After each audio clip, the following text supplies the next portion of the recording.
How's it going, Charger fans? Good evening. This is Jamieson O'Marr at Chargers Medical on Twitter, back with another weekly injury update. Apologize for missing the last few weeks. It's been kind of a busy season traveling for residency interviews. I'm actually in Los Angeles right now, so things are going to be. Hopefully, there'll be space for me to keep doing these. Luckily, no major injury news over the last couple of weeks, but I'll do my best to update on some of the things that have occurred over the last couple of weeks, and also jump into some things that might be more relevant for this week. So, without further ado, let's go ahead and jump into it. This is our Week 14 edition, the Broncos week. These are the things I want to touch on today, at least for spend a little extra time on. In particular, Josh Palmer's return. There wasn't a whole lot of information about this when he was initially injured, and there was some, speculation that he might not even play again this season, and is very reassuring to see him back again on the practice field this week. So we'll talk little bit about that and what that kind of means for his return timeline. I didn't comment on Joey Bosa's injuries. Again, something that doesn't have a ton of information on, but I've been doing some reading, found some data on this type of midfoot sprain that he suffered. So we'll talk a little bit about that and what that means for his season. We got some unfortunate news with Corey Lindley this week, and in terms of whether he's likely to see the field again this week. And then finally, we'll talk about the Broncos injury report and do a quick run through of the Chargers side as well. So without further ado, let's jump into it. So again, Josh Palmer, just a little bit of background on the injury. He initially suffered this injury against the Chiefs back in Week 7. He played through it and then suffered kind of a setback 2 weeks later. Was placed on IR on November 5th. And there was some speculation of that around his availability for the rest of the season, and there being a scenario in which he wouldn't see the field again this season, which is concerning. But we never got firm information one way or the other. And so it was really reassuring that this week his practice window was opened again. He was back on the practice field. He was moving quite well, actually. And this, for me, is actually really reassuring that, the injury that he suffered wasn't a substantial sprain. So again, sprains can mean a lot of things, but you do have a number of ligaments in your knee.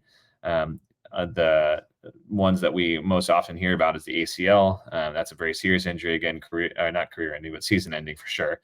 You also have a PCL, the posterior ligament, cruciate ligament. And you have one on either side of the knee as well. One on the inside of the knee, that's called the medial collateral ligament, and one on the outside called the lateral collateral ligament. Now, all these are important for knee stability, and it's possible that one of these was sprained.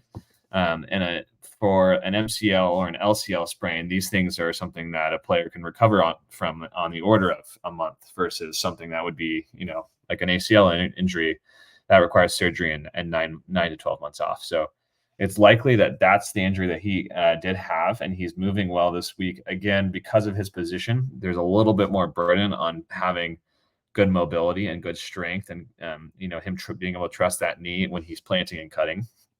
But the fact that he returned to practice this week is indicative that we will likely see him at the very least. His 21-day window would be activated. So at the very least, I think he would have to be activated ahead of the Bills game at the end of the month. But if he's progressing well and things are going in that positive direction, I think we could potentially see him against the Raiders in this next week. The Chargers have been a little bit more on the conservative side, activating players on their 21-day window and then taking them almost all the way to the end. They did that with both Guyton and Obonya. So if we're on that timeline, it's potentially we don't see him until the next time that the Chargers play the Broncos or the Bills game. But we'll keep our fingers crossed and see how he manages at practice this upcoming week. Next, I want to talk a little bit about Joey Bosa's foot sprain. So this is his right foot. Initially, he came off the field, no weight on it. He came to the sideline. He was carted into the locker room. It looked bad. And I know there was some talk about Achilles injuries, and that would certainly be season ending. Would be a pretty severe injury. Now, it came out and he was placed on IR, and it was diagnosed as a foot sprain. And this could mean, again, a number of different things. So I am speculating a little bit here onto what I think that is. But because he wasn't ruled out for the season, I don't think it's what's called a Liz Frank injury. That's something that you often hear in running backs. You have a lot of joints in your foot, and there's the metatarsals, so these long bones here, connect with a lot of your foot bones, and these are called your Liz Frank joints. There's actually one specific one, the second one there, that Liz Frank joint, when it's damaged or unstable, and there's a ligament that holds that, the Liz Frank ligament, when that's disrupted, that's something that usually requires surgery, because your whole midfoot and there becomes unstable. It becomes really dangerous to keep playing on that, and really painful for the injured player. And it doesn't sound like that was the case, because Joey Bosa, as far as I'm aware, has not undergone surgery for this. He's undergoing rehab and non-operative treatment, which means that it's likely either a grade 1 or grade 2 sprain in that area. So it might be the Liz Frank ligament. It could be a ligament in the foot in some other location in that midfoot area that wasn't, completely torn, either a partial tear or just a stretching kind of strain injury that would put him on the order of something being able to play again this season, something that a Liz Frank injury and a surgery would not allow him to play. So we'll have to keep monitoring him. He's eligible for return, excuse me, and in week 16 against the Bills. I would be surprised, I think, if that was on the timeline. From the data that I was able to find for grade 2, so kind of a more severe sprain, but not a Liz Frank fracture dislocation or anything like that. The average miss time for NFL players has been around 30 days. So that's around a month. That would be kind of close again to that 4-week IR miss time, but I think it will depend a little bit on the Chargers season and how he's managing as well with this injury. I think it's likely we see him, especially if the Chargers are competitive for a wildcard spot come week 6, 17, 18. There might be more pressure to get him back on the field. And if he's feeling comfortable, we could see like a limited role in those timelines. But we'll have to keep an eye on ahead of the week 16 game against the Bills, because that's the earliest he could potentially come back.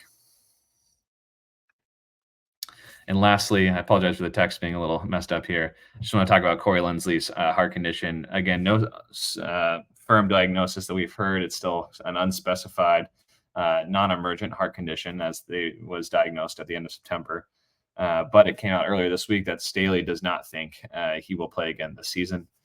This was after a comment a few weeks ago where, Staley was commending him on his leadership and still being involved. And I think that will continue to be the case. He's by all accounts, a grade A dude and has a lot of experience in the center position and being a mentor to that offensive line group. And I don't think that will change, but it is unfortunate to hear that he won't be coming back again this season. We'll have to see how that plays out moving forward in the coming years. And the 2024 season, I believe he's under contract for at least one, potentially 2 more years. And if this heart condition is something that's going to be consistent and that they're not able to properly control, or that he doesn't feel comfortable playing with, it could be, the end of his career in the NFL, which would be unfortunate. But just something that, again, the Chargers will have to deal with. Will Clapp has filled in admirably over the last couple months. The offensive line has had some other injury trouble as well. And Rashawn Slater has been dealing with what it came out as a double high ankle sprain. So, ankle sprains on both of his legs that he's been playing through, as well as other injuries across that offensive line. It hasn't been as robust as we would have hoped, but it's going to be what it'll be. And the Chargers are going to have to go, at least it sounds like, the rest of the season without Corey Lindley. And then lastly, I just want to do a quick run through of the injury report for the Chargers. Zach Bailey out with a back injury. And then the other 2 questionables, Otito Ogbonnia has a knee injury, and Amen Avagmamia also has a hamstring injury. They're both questionable to play.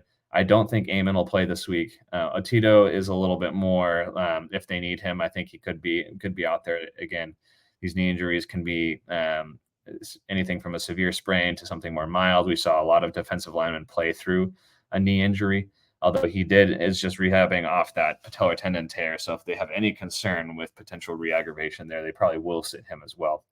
And then the other injury as well that I did not mention, we didn't talk deeply about, is Dean Leonard's ankle heel injury. He has been starting on the outside corner. With him out, Michael Davis is slotted to start in that position coming back up this week. And finally, talking about the Broncos, the only potential late addition is Samaje Perine on the injury report with a knee injury. As the time of this recording, which is about 6 p.m. Pacific Standard Time, they haven't made any determination, or there hasn't been any injury reports that he's either going to play or not play. So we'll have to keep an eye out.